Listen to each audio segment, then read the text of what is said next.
আসসালামু আলাইকুম, সবাই কেমন আছেন? আশা করি সবাই ভালো আছেন। তো আজকে হচ্ছে যে আমরা চোলাবাতি খেলতেছি, সরি চোলাবাতি না, চড়ুই বাতি। আমাদের এলাকায় হইতেছে যে এটাকে চোলাবাতি বলে, আর সবাই হচ্ছে চড়ুই বাতি বলে। তো সবার বাসা থেকে হচ্ছে চাল, ডাল, তারপর হচ্ছে যে ডিম, পেঁয়াজ টেয়াজ যা লাগে সবকিছু নিয়ে চলে আসছি।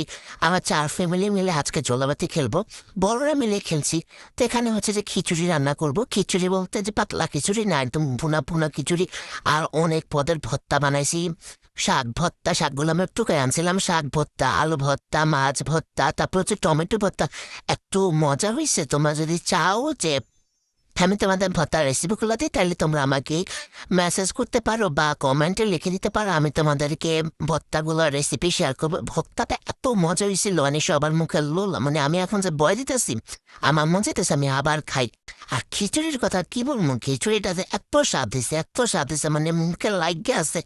ডিম দিয়া, খিচুড়ি দিয়া, ভর্তা দিয়া মুখের মধ্যে দিছি, মনে হইতেছে যে আমি এখনো খাইতেছি। এত স্বাদ হইছে জোলাবাতিটা, এত মজা হয়েছে, সবাই মিল্লা এত মজা কইরা খাইছি। মানে এখন আমার আবার মন চাইতেছে যে আবার এই জোলাবাতি কইরা বা ভর্তা বানিয়ে আবার খাই। বাঙালির একটা ইমোশন খাবার।